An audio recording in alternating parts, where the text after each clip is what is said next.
पाप व पुण्य सभी के द्वारा कहीं न कहीं पर किसी न किसी रूप में प्रतिदिन किया जाता है। सिर्फ उसके रूप अलग होते हैं। बाकी कोई भी ये दावा नहीं कर सकता कि मैंने पाप नहीं किया है। पाप व पुण्य वो है जो हमारे द्वारा किए गए उन कर्म की श्रेणी में आते हैं जो हमारे द्वारा ही बनाई गई है। इसके सारे नियम मनुष्य जीव पर ही लागू होते हैं। मनुष्य ही ऐसा जीव है जो इस चक्र के अंतर्गत आता है, अन्यथा पाप कर्म को माना जाए तो पाप को मनुष्य बनाने वाले ने भी किया है। उसने हर इंसान में अंतर करके बनाया है।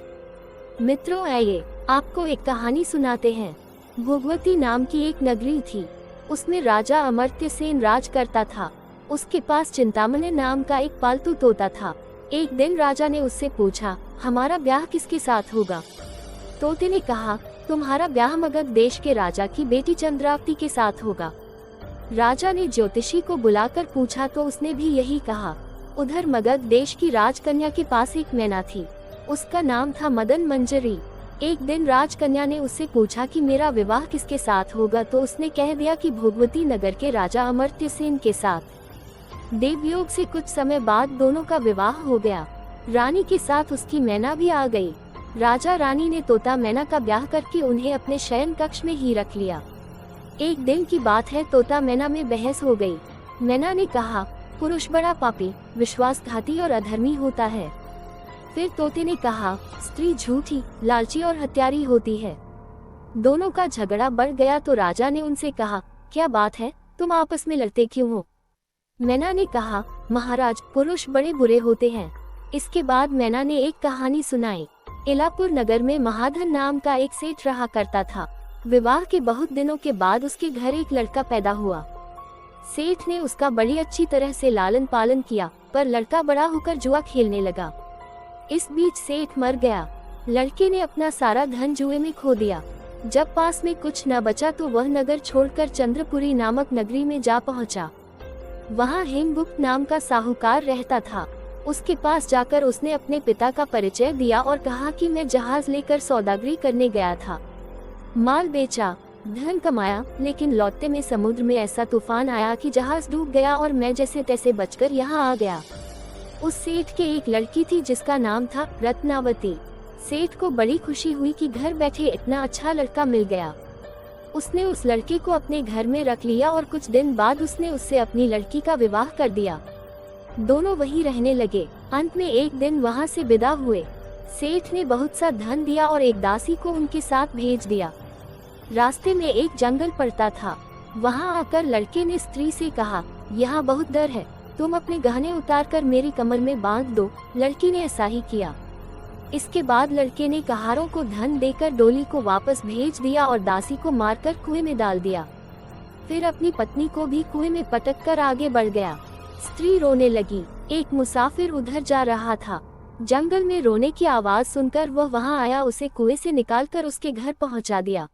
स्त्री ने घर जाकर माँ बाप से कह दिया कि रास्ते में चोरों ने हमारे गहने छीन लिए और दासी को मारकर मुझे कुएं में धकेलकर भाग गए। बाप ने उसे ढाढ़स बंधाया और कहा कि तू चिंता मत कर, तेरा स्वामी जीवित होगा और किसी दिन आ जाएगा। उधर वह लड़का जेवर लेकर अपने शहर पहुंचा। उसे तो जुए की लत लगी थी। वह सारे गहने जुए में हार गया। उसकी बुरी हालत हो गई तो वह अपनी ससुराल चला गया। वहां पहुंचते ही सबसे पहले उसकी पत्नी मिली। वह बड़ी खुश हुई। उसने पति से कहा, आप कोई चिंता न करें, मैंने यहाँ आकर दूसरी ही बात कही है। जो कहा था वह उसने बता दिया। सेठ अपने जमाई से मिलकर बड़े प्रसन्न हुए और उन्होंने उसे बड़ी अच्छी तरह से घर में रखा। कुछ दिन बाद एक रोज जब वह लड़की गहने पहने सो रही थी, उसने चुपचाप छुरी से उसे मार डाला और उसके गहने लेकर चंपत हो गया। मैना बोली, महाराज, ये सब मैंने अपनी आंखों से देखा। ऐसा पापी होता है पुरुष। राजा ने तोते से कहा, अब तुम बताओ कि स्त्री क्यों बुरी होती है। इस पर तोते ने ये कहानी सुनाई। कंचनपुर में सागरदत्त नाम का एक सेठ रहता था। उसके श्रीदत्त नाम का एक लड़का था। वहाँ से कुछ दूर पर एक और नगर था, श्री विजयपुर। उसमें सोमदत्त नाम का सेठ रहता था। उसके एक लड़की थी, जयश्री। वह श्रीदत्त को ब्याही थी। ब्याह के बाद श्रीदत्त व्यापार करने परदेश चला गया। 12 बरस हो गए और वह न आया तो जयश्री व्याकुल होने लगी। एक दिन वह अपनी अटारी पर खड़ी थी कि एक आदमी उसे दिखाई दिया। उसे देखते ही वह उस पर मोहित हो गई। उसने उसे अपनी सखी के घर बुलवा लिया। रात होते ही वह उस सखी के घर चली जाती और रात भर वहां रहकर दिन निकलने से पहले ही लौट आती।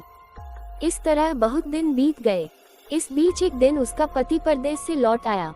स्त्री बड़ी दुखी हुई, अब वह क्या करे। पति हारा थका था। जल्दी ही उसकी आंख लग गई और वह सो गया। स्त्री उठकर अपने दोस्त के पास चल दी। रास्ते में एक चोर खड़ा था। वह चोर कौतूहलवश देखने लगा कि स्त्री कहाँ जा रही है। धीरे धीरे जयश्री सहेली के मकान पर पहुंची। चोर भी पीछे पीछे गया। संयोग से जयश्री के मित्र को सांप ने काट लिया था और वह मरा पड़ा था। जयश्री ने समझा कि वह सो रहा है। वहीं आंगन में पीपल का एक पेड़ था जिस पर एक पिशाच बैठा ये लीला देख रहा था।